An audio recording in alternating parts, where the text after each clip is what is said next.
Hey guys, RockingTheBlade here. Once again, what is up everybody?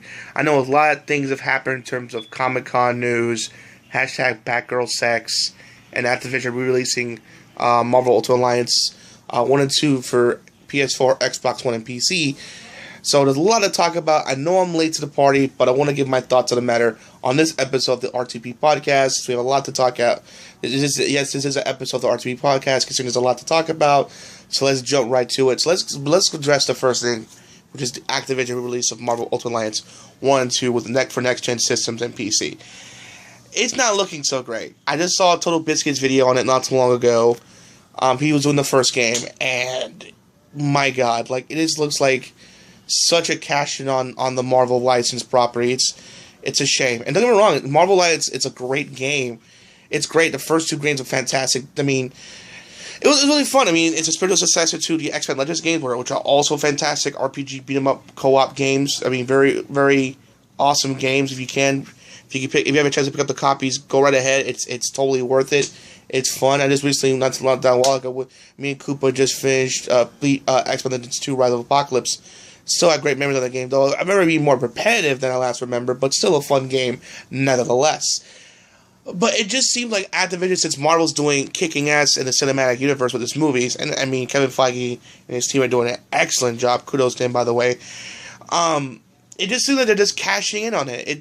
They're saying it's a remaster of these two games, and it's $40. Granted, now you can get both for $60, which is pretty decent. You know, you look at it, $30 per game, but still, it's not even a remaster. Like, for example, the Halo Anniversary Collection, that was remastered, built from the ground up for next gen qualities. You can tell it went like how it showed from Xbox One graphics to 360 graphics. It was like a big huge difference between the two.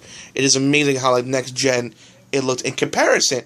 So that deserved its $40 price tag. Plus you got maps from the first game remastered as well. Plus you get to press a button, you get to press to see how it looked like back in the day and to how it looks now. So that I think warrants the $40 price tag. This doesn't. It's just a port of the 360 PS3 game ported onto the next gen. Granted, now finally people that want it on PC finally has the chance to get it. But for a game that's now 10 years old, Jesus, I'm getting old. I just had to say that. Damn, because I played when it first came out. That was like one of the first PS3 games I bought. Besides, Fight Night Round 2, I believe, or 3. I'm not sure. I know the one with Oscar De La Hoya. No, Fight Night Round 3, because that does the cover of Oscar De La Hoya. And the next past gens had Arturo Gotti and Mickey Ward. So yeah, it shows I know my boxers. But last time I played, that's when I first played that game, and it looks basically the same. Maybe a little bit more crisper, but it looks basically like the same game. And I hate the fact that Activision, they're cashing on the Marvel brand. And don't get me wrong, for those of you who never experienced the game, I recommend you get it. But when it's $20, because there's no way in hell it's worth $40. Considering the fact that there's content. I mean, there's a gold edition which has extra characters. That's not on either the systems, next gen or the current gen systems with Xbox One, PS4, or PC. There's no graphical enhancements. There's no special content or added features to the game to improve. It's just the same game from the PS3, Xbox 360 era from 10 years ago, just ported onto new systems and hardware. That's all it is. It's not. It doesn't run better. It doesn't look better. It's basically the same old game we got 10 years ago. Don't get me wrong, it's a great old classic RPG co-op game. It's still great, don't get me wrong. I'm not saying it isn't. But really Activision to charge $40 for a game that came out 10 years ago? Really? Come on, guys. Can you at least charge $20? What the bloody hell, man? I mean, granted, if you buy the $60 port, you get 2 copies of the game, which is pretty decent. But why couldn't that be $4 for both games? That seems more reasonable. $20 each. That makes more sense. Why we gotta pay $60 for 2 games? I mean, that 10-year-old games plus, mind you, Marvel Alliance 2 is not as old, but it's still pretty old.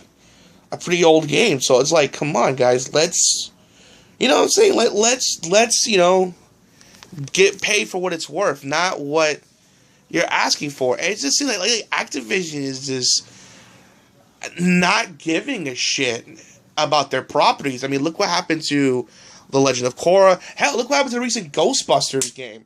The last one for the 2009 one from, it had the original team and voice actors. That was great. A great Ghostbusters game. I played that game like twice. That's how good it was. And then they botched it on another one called a Slime something. That did bad. And the new Ghostbusters game of 2016 also did bad. It's doing bad. Man, in fact, some people are giving it 1 out of 10. That's how bad this game is. Is that they're not giving a shit? How Legend of Korra and the Teenage Mutant Ninja Turtle game, which I was both looking forward to, got mediocre to bad reviews. And this is from Platinum Games. And I don't blame Platinum Games. I blame Activision. Because I bet Activision was rushing them to meet a time frame. Because a Platinum game, when you give them the time and the patience and the resources, you get great games like Hero 101, Bayonetta 1 and 2, Revengeance, Transformers Devastation. Good shit. I mean, they've made good games time and time again when you give them time and resources. But when you're crunching, we got to meet this quota so we can get, for the Christmas holidays, that's how games flop and fail. It's very, very rare when a game is rushed and does well, i.e. Sonic Adventure 2. Even though it was a great sequel to the first game, believe it or not, it was rushed to meet a certain market. And it was one of those rare games that, succeeded because it succeeded despite the fact being rushed. But it just seems like people try to capture what that lightning in the bottle that Sonic Adventure 2 did. It's like, come on, guys. Granted, they got lucky and it came out with a great game out of it, but that's something you shouldn't really do. Because 9 times out of 10, you're going to fail. Case in point was recent Ghostbusters game. And they make Platinum look back. And I know it's not Platinum Games because they do amazing games. Amazing games. Granted, I haven't played Bayonetta, but I played Transformers Devastation and Hero 101, beat Transformers Devastation, Hero 101, the Wonderful 101, and I played a good chunk of I haven't beaten yet, but I played a good chunk of Revengeance. Those are some good ass games. So I know it's not them. It's fucking Activision rushing them, and God, is this Activision? Get your shit together. Isn't that the only thing they care about is Call of Duty? But even then, I think they start losing interest because the new War for Ground, the new trailer, it looked better, but it got a lot of negative reviews when the first trailer came out. And it was probably the most thumbs down voted video since until Ghostbusters, a new Ghostbusters movie, and it's just insane. They don't care, and the thing what makes it worse, I think they know they don't give a shit about the game, so they're packaging it in with the remaster, which that's a remaster, by the way, of Call of Duty Modern Warfare 4, with the game, and make it really expensive, because that way no one would, because that feeling, no one's really digging this game, we package it with the remastered of a Call of Duty game they like, maybe they'll buy it, and that's kind of fucked up, shady bullshit. Why couldn't you show that shit separately for $20? Why you gotta package it in a special edition to get the game? Come on, Activision, you're better than this. I mean, what happens to the guys that made great, Tony Hawk games and great Transformers games, hell, even great James Bond games? It's like you're not even giving a fuck anymore. The only thing they really care about is seems like Call of Duty. Even that they're losing interest in. Granted, Destiny did really well for them as well, but they got a good team with them. But so it's like, were they banning Call of Duty for Destiny? I mean, oh God, I don't know what they're doing, guys. It's just I used to have such high respect for Activision. I mean, they meant debate, skateboarding games, Transformer games, Spider-Man games even. And now it just seems mediocre at best. It's like, come on, Activision. You can do great shit. You still have the potential to release great properties. Just stop rushing your shit. That is your problem. Stop rushing your products. Because when you keep rushing it, you're going to get shit. And then no one's going to trust you and buy your games anymore. I mean, probably the only reason why people are even interested in the new Spider-Man games coming out, because Insomniac Games is doing it. Which, by the way, they're known for doing I believe Ratchet and Clank, Resistance, Fall of Man series, and Sunset Overdrive. So they got some games under their belt. They prove they can make some good ass games. So that's probably the only reason why they're even giving it a chance. Because if this Spider-Man game fucks up, I know that it's gonna be Insomniac Games.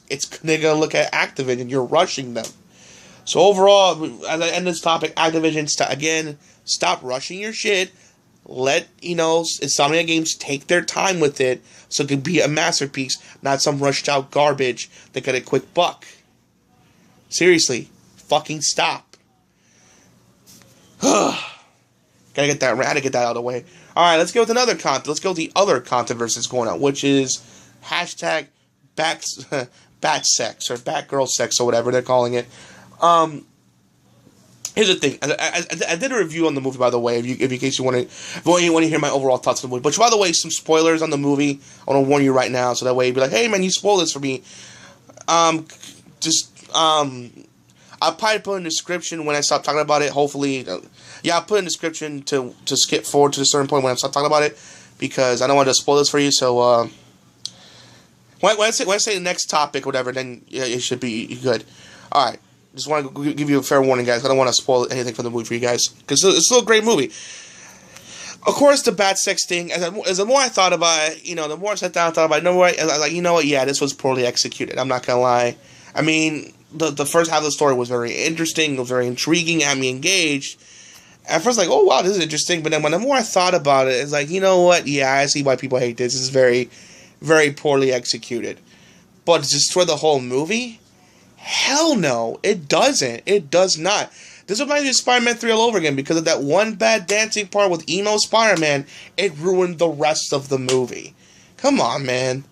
Even Nostalgia Critic and Doug Walk, and Nostalgia Critic and the Angry Video Game Nerd could see how good Spider-Man 3 was. They saw some goodness in it. It wasn't perfect at its flaws, but that whole scene didn't ruin the movie for them. They still loved it. So did I. Was it bad and poorly executed? Yeah. But did it ruin the whole movie? No. And even like, but for those of you out there like, well, that wasn't part of the Killing Joke comic. I couldn't give a shit about that. Fine. Then I mean, because most of the hour is focused on the Killing Joke. Skip forward to the Killing Joke part when it starts, which you'll know when it starts, and then bam, and then you'll enjoy the rest of the movie because it was a faithful adaptation according to people I've talked to. A faithful adaptation, really well done. Kevin Conroy, Mark Hamill, Tara Strong killed it in their roles. I mean, I can't see when I was playing Joker or Batman. And Tara Strong always is a great voice actress as well. Good kudos on her. Amazing actress. And it just is like... And another thing I'm hating more than the Batsex thing is the fact that people are lying to the fact that, well, it looked very poor quality and low res at certain points. I'm like... Because I went to the... Because like I mentioned in the video, I went to the Fathom event of this movie. And... it never dropped or dipped or anything like that. Like, and it looked very high quality. It looked very modern, but still had that Alan Moore style to it at the same time. So it was a very unique beast, and it was beautiful. In fact, certain shots, Joker looked really crazy and insane, and it was very intimidating to watch him at times. Like, it goes to show you why people love and at the same time fear this man. Like, there's one thug in the scene that said it best: "We fear you, Batman, but we're terrified of him." So it goes to show you how even the thugs in that universe are afraid of Joker and will turn on him in a heartbeat just to stay away from him because he's crazy and unpredictable. You know what I'm saying? So, yeah. So people are saying, oh man, it dips. The animation at times look very poor and low quality. I don't know what the fuck they're talking about. That never happened at all. Maybe they had a poor internet connection and maybe the internet was like stuttering or some shit. But there was never, like, a time where, like, yeah, that looks poor quality. No, it looked very high, crisp, and beautiful. This is done by Bruce Timm, guys. The same team that did Batman the Animated Series now. So, come on. Give the dude some credit. Now he's going to put out some horse shit there. So, let's get for real for 1 second, okay? This is done by the legendary Bruce Timm. So, let's not say it is some bad work. This is one of his best works, in my opinion. And it was great. And it looked great. It was beautiful. It was fantastic. Hell, even the number, the singing number, the Joker was, but both, it was very, very creepy and stuff, and just very wow. And by the way, Mark Hamill can sing. Hashtag Mark can sing. We should put that as a hashtag because he did a real good job. And I hate how people lie. You know, if you have a problem with a movie, that's private, but don't sit there and lie about shit that didn't happen. It never dipped to poor qualities. Now, if you want to see shit that dipped into poor qualities, I think it was episode 4 or 5. I know it was very early of Gurren Lagann. A whole episode was very low quality. It was like done by a different team, I heard, and it looked like garbage. Now I know what you're going to say. Well, that was a different team, and now the whole episode we're just talking about in parts how it did badly. I'm like, well, okay. If we want to look at anime that did even other, you know, if you want to look at animes that did that. Look no further than Dragon Ball Super, because you shouldn't like. There's times, and there's even pictures of it everywhere online. How I mean, at times the animation looked wow beautiful, but other times it dipped badly. Like it looked really like low res, low effort. Granted, when the DVD came out, or they fixed it, thank God. But it looked, it was like everywhere. It looked like yeesh, it was bad, very very bad. So. But Batman never did that, because my eyes were glued to this movie. Then once I was like, yeah, that looks very low res. No, none. Very high quality, very beautiful looking art style. So so guys, please don't lie.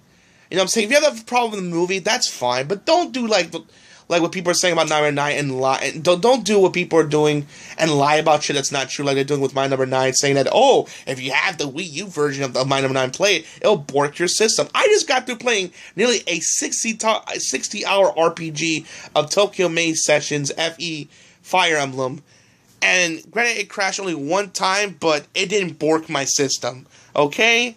It didn't bork my system. Hell, My Number 9, like I mentioned before in my video, didn't even crash on it, not even once. It chugged maybe once a few times, maybe once or twice, but it never crashed. Never crashed. Never. So, you know what I'm saying? If you have a problem with it, that's fine, but don't start lying about shit that's not true. My Number 9 doesn't bork your system, and Batman the Killing Joke never dipped in quality. Well, okay, so overall, here's my take on this. Was a Batsex thing poorly executed? As I'm thinking about it, yes, it was. Does it kill the whole movie? Hell no. It's still a great movie. And you don't care, like I mentioned before, if you don't care about it, it's the thing about scene selections. Go to where it starts, and then there you go. Because it was a perfect, at least the adaptation part was beautifully well done. Well done as one of the best, I see why people consider one of the best Batman comics of all time. So don't listen to people, definitely check it out. If you don't care for it, hell, just skip forward to that part, and that's it. You know, it's not like with VHSs. Remember those? We got fast forward and play it and then stop at that, wait for the part and then stop. Just scene select with these current DVDs and technology thing. I just scene select, bam, you're right there. So, you know, I can see that, you know, we have VHS and now then I see it being a problem. Since thank God we're in modern technology, we can just scene select, bam, and you start from there. Thank God for that. Hey guys, wasn't that annoying? Plus you gotta rewind the tape to watch it again. Ugh. God, I'm getting old just talking about this shit, but you get my point. You get my point. I'm a 90s kid, by the way, if you're wondering. Grew up with them Pokemon. So yeah, that's my take on it. Just, even if you didn't like it, which I understand, it doesn't kill, but please don't say it doesn't kill the whole movie. Because you don't care for it, just get to the Killing Joke part, because you can't deny that was a perfect adaptation. Again, I had to get down my chest. Alright, so, I'm done talking about the Batman Killing Joke, which is, I remember, I'll put the adaptation with the description when I stop talking about it, so don't worry about it. Alright, now let's get to the final topic, Comic-Con trailers. Holy shit, there's a lot of them. Let's talk about them. It was the first look of Justice League. There was the Wonder Woman trailer and the and Marvel's Doctor Strange trailer. I couldn't find the Spider-Man. There was some Spider-Man footage. I couldn't find that one. Maybe that was probably for Comic-Con exclusive, or they'll probably release it later on. There was like a little teaser for Spider-Man Homecoming, but I couldn't find it, so they probably were like on that DMing that they were probably like watching that crap like white on rice. So maybe I'll probably find it after I upload this video, but I tried to look for it. I didn't see it. Anyway, and if you do, but if you do find it, please put in a link in the description so I can go see it. And I'll probably do a video after doing my thoughts on the trailer itself. But yeah, the trailers. Holy shit, they are amazing. God, not for nothing, guys. I don't care. It's a great time to be alive, to be a Marvel and DC fan, because all these comics are coming to life in an amazing way. Out of the two trailers, because technically, Batman Justice League doesn't really count the trailer. It's more like a first look. Because remember, according to sources, they started filming 3-4 months after the release of Batman vs. Superman: Dawn of Justice. Great movie, by the way. I don't care what people say. Judge for yourself and check it out. Plus with the Ultimate Cut. Beautiful. Anyway, they started filming, I think, either the day before, March 24th, or the day after the worldwide release of BVS Dawn of Justice. So they're about like 3-4 months into filming. So I see some clips on some of them doesn't look all that great. I agree to a certain extent, but remember, guys, this is like more like pre-alpha footage at best. I like Flash's costume. I don't care what people say. Flash's costume, amazing. But Cyborg's costume, granted, but remember, it's pre-alpha footage. It's still a first look. I'm sure by the time the movie comes around, it's gonna look more realistic. Remember, this is for 3 months of, but not for nothing, for 4 months worth of filming and that they did so far. It looks pretty good, all considering. But if it was a final product, yeah, I'd be worried. But I'm like, remember, guys, it's like more like pre-alpha at best. So I'm pretty sure they're gonna make it more clean and more beautiful as filming and as the production goes along. But before I get into that, let's get to the trailers of Wonder Woman and Doctor Strange. I just saw Doctor Strange. Oh my god. That trailer was amazing. It was mind-bogglingly insane. It just, wow. It's like, if you see the movie Inception, take that concept, times it by 100, because that's how much this trailer will blow your mind. I'm like, holy shit, it's like Inception on crack. It's amazing. I mean, the effects look great. I mean, the cinematography looks beautiful. I can tell at least, like shot, like beauty-wise, this is probably the best-looking Marvel movie today. Because people are complaining, well, the Marvel movies don't look all that great. That's something that DC has the advantage over. I guess we'll listen to complaints because holy shit, does Doctor Strange look amazing. I mean, amazing. I was like, oh, wow. This is a sight to see. This was amazing, guys. After you check out this video, check out the trailer. It is amazing. Really well done. Got me pumped for the movie. Granted, Wonder Woman, even though people saying, is this Wonder Woman gender swap with Captain America's first Avenger? It kind of is, but still, you gotta remember, guys, I believe Wonder Woman came out first. I could be wrong, but I know they were pretty close to each other. So, I don't know. Remember, Marvel DC, they came out at the same time. Remember, Wonder Woman was, I think earlier this month, she just turned 75 years old. Being around for 75 years, holy shit, she's been around for a long time. So yeah, it's that stuff. A lot of similarities tend to happen. So I'm gonna let that slide, but still, it looks great. I mean, it takes place during World War I. The action looks great. The visuals look great. The action looks like to be awesome. It looks fantastic. And of course, that theme came on the end of the trailer. Holy shit, it gave me hype for that movie. It's coming out June next year. I cannot wait. That movie looks phenomenally good. I cannot wait. But if you ask me, okay, which one's better, Doctor Strange or Wonder Woman? It's close. It's so close. But I have to give the edge to Doctor Strange because it looks, the effects look amazing. It looks more. So then again, I think it looks more of an interesting story. I'm not saying Wonder Woman isn't, but it's just, I don't know. It looked more appealing to me. Even though Wonder Woman does, it has its own visual style. It looks great, but I think Doctor Strange looks more interesting to me. So in that department, in terms of like excitement, like I said, it was both close, but I think edged out to Doctor Strange because Doctor Strange looks like it's gonna be cinematic, also action-packed masterpiece. It looks gonna be like a fantastic movie. I cannot wait for that. Same thing for Wonder Woman. Now for Justice League, oh my god, not for none, guys. And finally, Justice League itself. Oh my god, I'm not gonna lie. When I first saw that trailer, I screamed like a little girl because I grew up with the Justice League cartoon back in 2001, mind you. Oh, but fun fact, check this shit out. And this is not a coincidence. So I put on Facebook the first episode of Justice League, not Unlimited, but the Justice League cartoon premiered November 17th of 2001. 2001. And check this shit out. They're releasing it in 2017 of November 17th, the same day the cartoon first launched on Cartoon Network. Coincidence? I don't think so. Because that's when officially, Justice League was shown on TV to an American audience and became more mainstream and more popular. Now the movie it's coming the same day as the cartoon. I'm not surprised. To celebrate the anniversary of the cartoon. It's been, I don't know how many years since the first. I don't know how many years since, but yeah. But yeah, overall, it's just, it looked great. Like I said, Flash costume looks amazing. I love how it starts, how Batman's, recruiting on the members. Granted, we don't see Steppenwolf or anybody, but the fact that Batman's recruiting in and get them, it looks like more lighthearted. than the other one, because even though people complain, even though I didn't mind it, but like, oh man, BVS was too dark and grimy. I mean, it's got to be probably has dark moments, but I think it'd be more like more of Avengers. Light would have been like more lighthearted, because, you know, at least Barry's gonna be like the comic relief, I believe, of the team, because he's like, you know, because Batman was like, I'm looking for a team of people, you know, and I believe invaders are coming, invaders are coming from different worlds. I need your help. I need your ability to stop them. And he was like, stop right there. I'm in. And I fell in love with him like almost immediately. A lot of people did online too. He's like, really? You gonna join us like that? And he's like, well, I need friends. It just killed me, like, really? But oh my god, but I'm so excited, man. The one thing people complain about, Flash, you know, besides some people complain about costume, it was hit and miss. Some people love it, some people hate it. But people are like, hey man, Flash's lightning is yellow. Why is it all blue? And I'm like, yeah, why is it blue? I mean, it looks good, but why is it blue? Well, I didn't care. Lightning is lightning. Guess what? A guy put on Facebook 4 different costumes of Flash wore without the DC, without this comic book history. And guess what? In those 4 costumes he wore, he had blue lightning instead of the yellow.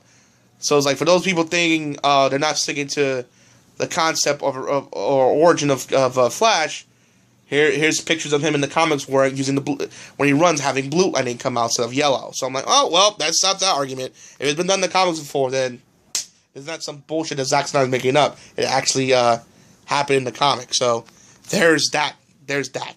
So overall, Comic-Con was great. It's so much fun. People now ask me, well, who do you think won Comic-Con, Marvel or DC? Both. I'm just gonna say both. At the end of the day, we shouldn't like, oh, fuck Marvel or fuck DC. We should love both, because they're both have the unique styles and flavors, and I think they're both fantastic. And no matter what, at the end of the day, as comic fans, we win, because we're getting excellent shit. You know what I'm saying? You know, with, you know, Doctor Strange, you know, and Spider-Man Homecoming, and then, you know, with Wonder Woman and Justice League, all this shit happening. It's so exciting, and I cannot wait. I honestly cannot wait. It's going to be awesome. I just can't wait. Honestly, I just can't wait. It's going to be great. It's going to kick so much ass 2017. I cannot wait for 2017. It cannot come sooner. Alright guys, I hope you enjoyed the episode of the RTB Podcast. Tell me, what was your favorite trailer from Comic-Con? Do you agree that Batsex ruined the movie or not? And do you think it's right for Activision to charge the price that they should? I love to hear your thoughts in the comment section below. Please make sure to rate, comment, and subscribe. As always, RockingTheBlade signing out. Hope to see you guys again real soon. Peace out, guys.